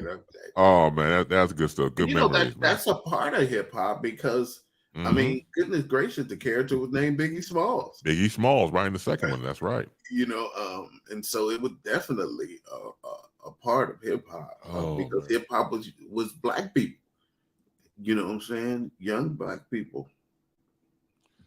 Dr. Ross typed Pac on and Leah both got killed right after their trips to see Dr. C. Oh, okay. I haven't heard that angle in a long time. That was going around for a little bit. So yeah, I hope not to bring out the conspiracy theory aluminum foil hat, but yeah, that had come out for a while at one point. But again, when you look at the mastery of these people and what they did to contribute to go on, and it's just it's in the footprint, it's in the DNA, all that we're talking about. And you're right, the connectability of Biggie Smalls, the character that was in Let's Do It Again. Yes, absolutely. And then like I said before, the people in the different cities that came out from Sir Mix-a-Lot in Seattle. Yes. My posse's on Broadway. Right, not a bed of hip hop. Right. Seattle was not a there was no song called Born and Raised in Seattle. No. No. We didn't hear anything about Straight Out of Seattle. We didn't hear Well, actually, Fraser Crane had an album. No. Fraser Crane. Fraser, tossed salad and scrambled eggs, right. Right. But you had Seattle, you had Detroit with MC Breed and that DFC. And you had the artists in the West Coast who started to bring on artists like Tupac, like Snoop, like Warren G. So that was a thing too, is how they expanded greatly. And to talk about the skip, because we can't not mention the West Coast. Mention the East Coast, because that's the bed of hip hop. That's right. And it's rare that in anything, especially that it can be agreed that something started somewhere. Yes. But with rap, not only do they know, they knew the time. This year they were talking about the time that hip hop started. Specific. The first time Love Bug Starsky mentioned the term hip hop. And if you talk to New York folks, you talk to Brooklyn folks, you talk to Bronx folks about the beginning of hip hop, they name a whole different crew of folks than we know. We started with Sugar Hill Gang and that type of thing, but they have a whole shout out to Jimmy Buffett, who passed this one. We mentioned about that in the first hour, Yeah, and when you can't think of hip hop without thinking about Jimmy Buffett. But anyway, and I actually knew Jimmy Buffett extraordinarily well. That's a weird. Oh man, yeah. But great loss.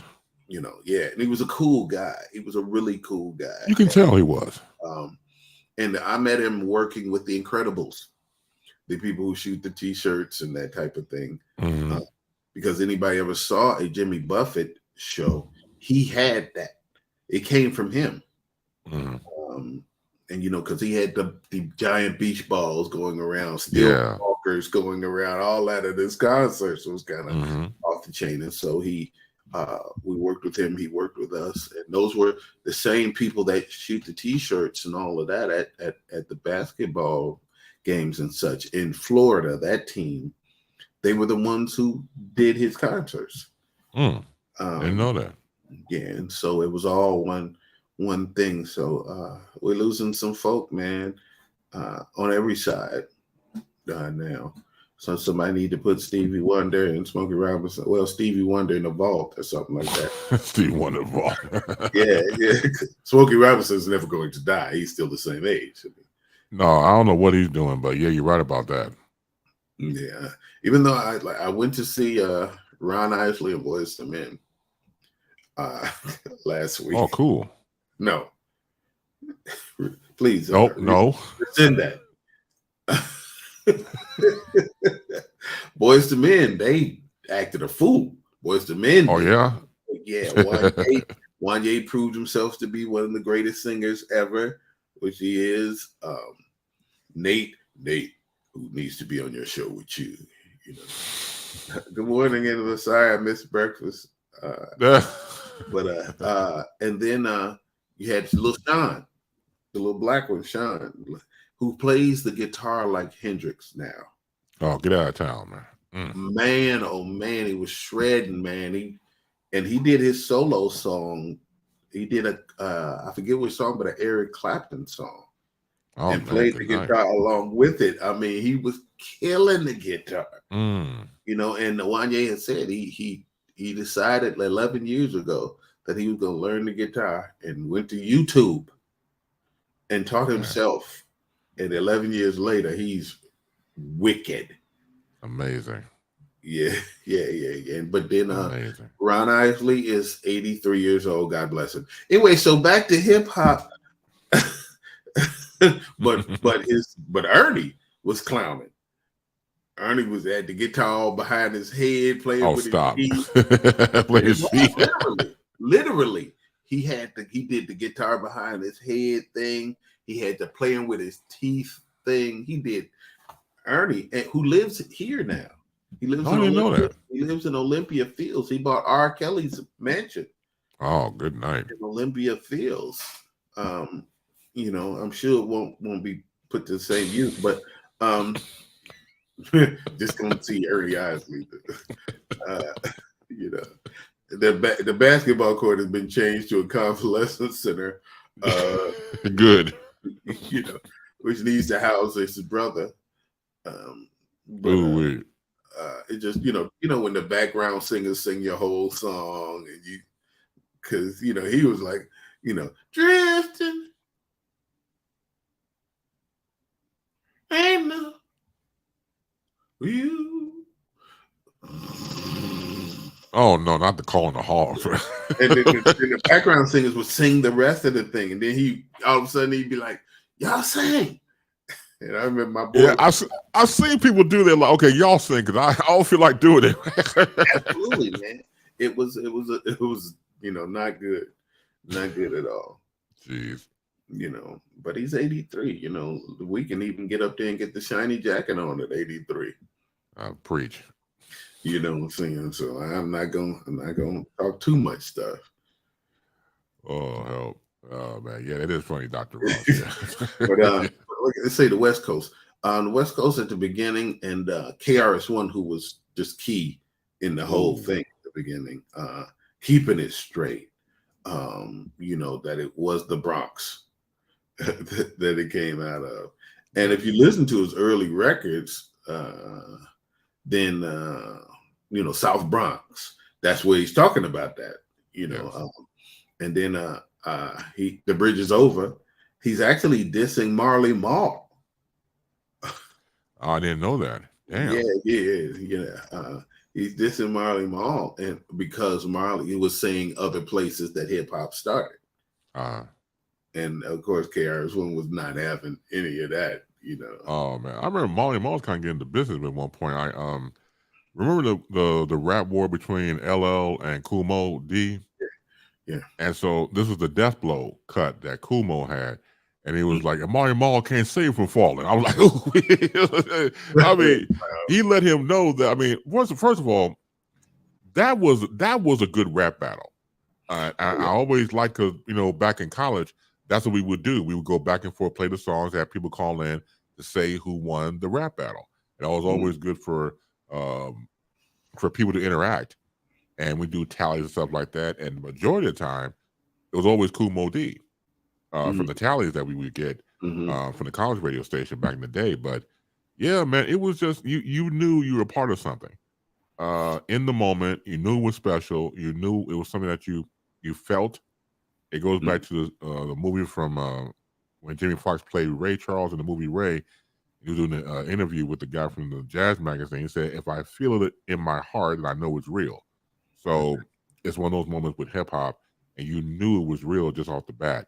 And the documentary on Showtime they had on there, All Up in the Biz, about Biz Markie's rise to fame, and What was interesting, I did not know that him and Rakim were good friends, and Rakim really does interviews, or really does any type that I've seen over time.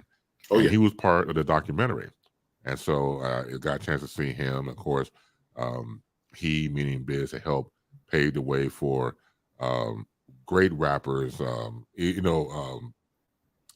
don't know, man. It's one of those things where it's heartbreaking when they leave us. People like Shock G and others, we go on and on, that are not here anymore. But we had to be very thankful they came our way. Yeah, Heavy D. And God bless that brother too. Yes. And knowing a lot of these guys, that term "full of life" is definitely true.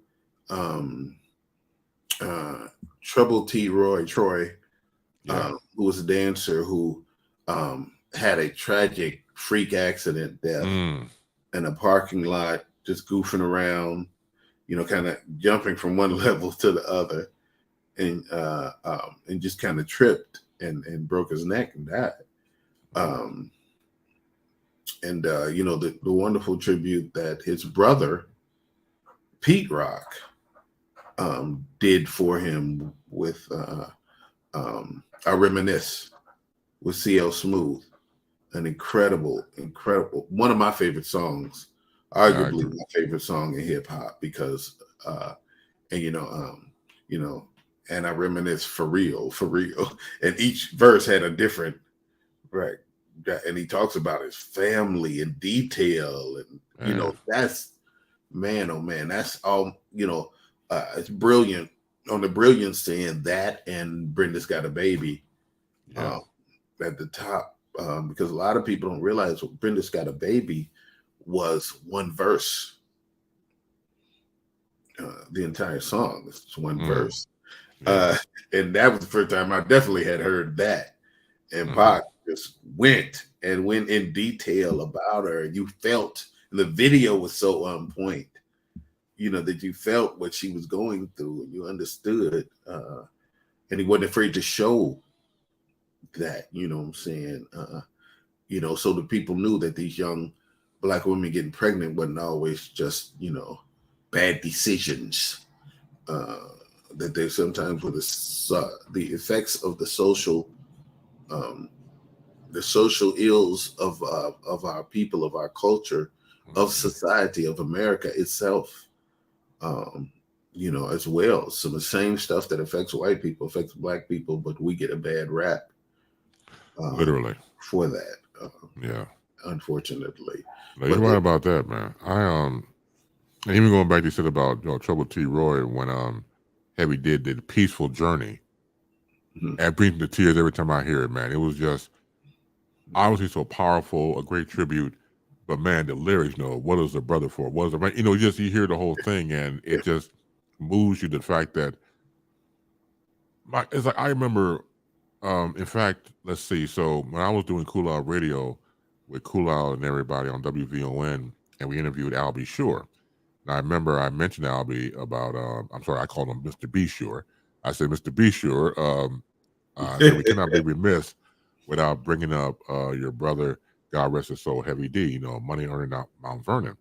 And he talked about how him and Heavy, got together and made the pitch to go to, I think it was Uptown, to see if they can work there and things of that nature. And, kind of went from there. We hear these backstories. And so to listen to people who know other people, going back to Heavy D, knowing for Albie Shore to know Heavy D, and he was like, he was one of the first brothers that would tell another brother, "I love you," and it was also in the documentary. I saw it kind of made other brothers feel uncomfortable. That's just their individual idiosyncrasies and hangups. But nothing wrong with telling somebody you love them. So when you go back in time, it was like, it's like he was giving you what you needed to hear. You just didn't want to hear at the time. And there was a contest, a big contest called the Sony Innovators. And the Sony Innovators had a music section where you could submit, stuff to the Sony Innovators, and Albie Shore won that. Okay. And because if you think of Night and Day, it's a synth. It's a very different sound. It's a very electronic, different sound, and that's what won him the Sony Innovators. I can see that.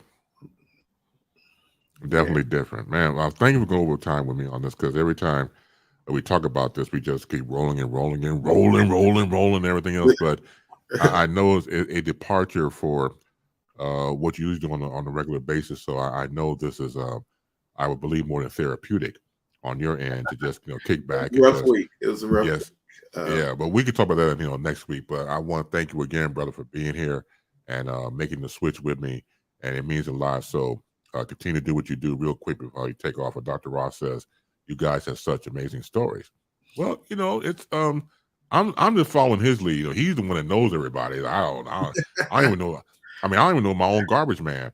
Let alone right. Let alone the people that Pastor Dom has been blessed to be in the lives of such great people. Crazy period in my life. Crazy period for young Black folks to get out of jail, the jail of their neighborhoods, the jail of what they know, the only thing they knew, and expand. And their expansion expanded the world. Man, we have to do more to expand our knowledge of ourselves and quit being afraid of each other and stop trying to swell your chest up because you want to prove that you're a man. You have no idea what it is to be a man whatsoever. Pastor Donovan Price, thank you so much, brother. Tell everybody where they can find you at, sir. Solutionsandresources.org. That's my website. Twitter, of course, very active on Twitter. I actually tweet from scenes. And then on Facebook, I'm on there as well. And so, and then Saturday morning now, every Saturday morning for breakfast, you can, let me change that. You can't have me for breakfast. Every Saturday morning while having breakfast, we can sit around the virtual breakfast table and discuss this and that and the other. As my mom used to say, this, that, and the other. Oh yeah, and also imparting, you can get with this, or you can get with that. Right. And actually, as always in parting, we wish you love. There you go. Peace. And so have a great weekend, my brother. Once again, happy birthday to you for Monday. Yes, sir. God bless. God bless. Take care. Pastor Donovan Price joins us now in the second hour in our Saturday morning excursion right here on BaseLine. Yeah, thank you, Dr. Ross, for typing in about having good stories. We're the sum of our memories when you break it down for what it is, and it's always nice when that happens. So take care of this real quick. Okay. Yeah, man. So not too shabby. What do you say? Love this tie on you. Yeah, thank you, Dr. Ross. Yeah, like I said, I mean, for me, moving here to the new time slot, it feels different and it feels nice and it feels wonderful. And I wanted to treat it as a special occasion. So yes, I had to go through my so-called archives of clothes I've not put on in years, and so I figured I do it for the time being. So yeah, thank you so much, and for all of you for the acknowledgments of said dress for this morning. Let's see.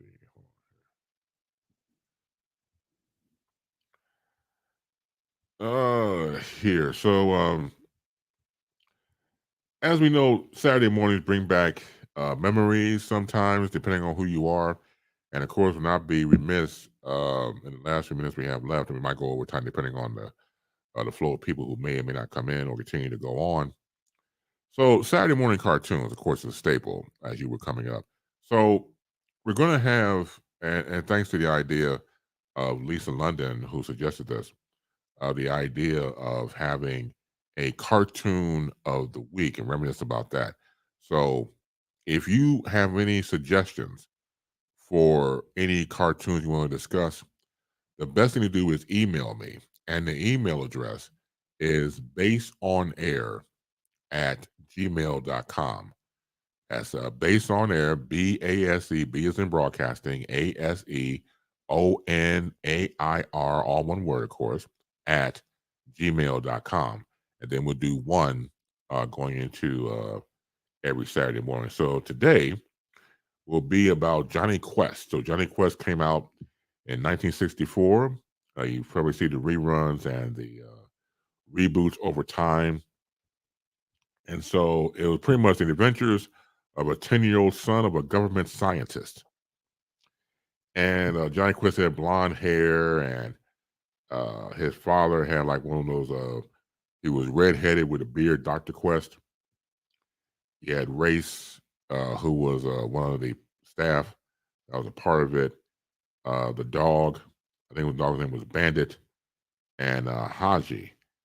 And so, yeah, because of everything being politically correct nowadays, I don't think you get away with it. With the whole Haji thing, I don't think so, but I think somebody will get offended by it, and you won't be able to do it unless you don't make the character stereotypical. So my sister Tiffany loved Johnny Quest, so when it'll come on and reruns, just check it out. She would love watching it. I liked it. I wasn't a big fan of it, but I watched it, and it was definitely good at that. Of course, with the character whose dad was a scientist for the government, being a scientist, yeah, you're going to go through all types of shit. So, so of course, that's the premise of the show. It had a nice theme song to it. When in 1964 had the kind of like upbeat jazz type of feel during that time with that type of genre, and it worked. It worked. It was fun to watch. Once again, produced by Hanna-Barbera. Hanna-Barbera had a lot of cartoons out during that time, and this is more than one more serious ones. So Johnny Quest is the cartoon that is for like Cartoon of the Week here on BaseLine. But I really like Johnny Quest. I liked it. And we'll get to the others down the road. But yeah, so once again, I'll post on my Facebook page again. So just a reminder, for those of you who caught on via Facebook Live, make sure you subscribe, like, and share my YouTube page, because as of next Saturday, it will be exclusively this show. And when I bring back CBI, will be on YouTube only. I'll still promote on Facebook about the YouTube channel, but you must subscribe, you must like, and you must share. Yeah, you must. And once again, don't saunter, you must run. Do not run to subscribe for this YouTube channel. Hurry, hurry, hurry. And do that. And as we continue to build here in the land of base. And so I need you to do that for me as I continue to bring forward this program. Yeah, because in the beginning, when I started in the first hour, I figured, okay, let me go on and just attach the Facebook Live to this. But again, as of next week, it will be on Facebook Live. And so again, it's just like the swan song from Facebook Live going into YouTube only. And so that's where we are with that. Coming up to the end, if anything changes differently, might go over time or not, but it look like we're about to end in a few. My producers, Webb Adderley and Cynthia Pinky Yvonne, thank you so much for being a part of the program and being a part of this new version, quote unquote, of BaseLine. And I told you before, they're very private people. I mentioned before about them coming on, and they said no, Base will stay behind the scenes because we worked with other people before and we seen what had happened to them. And what they meant by that, again, was people who are trolls, creeps, as Pinky told me, creeps, assholes, and they follow people because they had no life whatsoever. So to avoid all that, and once again, it didn't happen to them, but it happened to people that they work with. So they didn't want that to happen to them. And they're old school people like myself. They figured, no, they do have social media, but they have different names that they use for their social media sites that only I have access to. So I respect their privacy. I really do, because there's a lot of crazy people out here, unfortunately. And if you don't think you're crazy, you're probably nuts. Or it ain't me. I don't stalk people. You're probably most likely stalking people. You're probably the one that's out there stalking people. You're probably out there doing the most. if you're in denial. Denial. So out of respect to Webb and Pinky, I will not, of course, never put them on. We had a conversation before we started the excursion this morning. So it's always great to have new people, once again, new ideas, and to have you out there to be a part of what we're doing here. So again, thank you so much for everything, and I think for a maiden voyage, I think not too shabby. When I again going back to my statement in the first hour about challenging yourself, challenge yourself, and you just might be surprised. You just might be surprised. So when I think sometimes like anything else, see, I mentioned before, the reason why I was on 4:00 p.m. Central Time was a holdover from my time at UBM, Urban Broadcast Media, and that was my time slot. Then was 4 p.m. Central. And so I tried to stick with it. But to do the news show now, once again, at 7 a.m. So again, that's 8 a.m. Eastern, 7 a.m. Central, and Pacific time is just too early for 5 o'clock. I don't expect anybody to get out of bed for my ass whatsoever. My ass, no. Stay in bed. Continue to call hogs. Continue to do what you do and sleep. And because I'm not that type of person. I'm not like that because again, if I was doing the show, I'd be asleep. But I feel we could build something here. I feel that if we continue to put in hard work, we can get something accomplished. And so, like I said before, and I will announce it again on my Facebook status next week. Let's see, Dr. Ross. Happy birthday early. Thank you, Dr. Ross. Yes, thank you so much for that. My birthday is coming up on Labor Day this Monday, September 4th. And looking forward to it. Hell, I think I'll go out today and get an early start on my birthday celebration. So we'll see. We'll see. But I'm looking forward to just doing that. And as long as what always the old folks say, "Good Lord willing," and the creek don't rise. So celebration of life is always beautiful. We get a chance to, I've been seeing a lot of people on social media go around for that next time. So that's going to be cool in the gang. Ooh, wait. So, okay, yeah. So we're at the end. Again, thank you so much. BaseLine is produced by yours truly, Chris Base, Webb Adderley, and the always fantastic Cynthia Pinky Yvonne. Have a fantastic weekend. I'm glad we got a chance to get your weekend started, and we feel pretty good about that. That's nice. It's beautiful. Continue to be safe.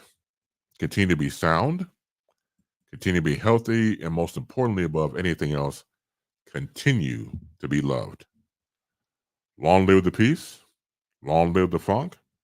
More power to you. And be kind.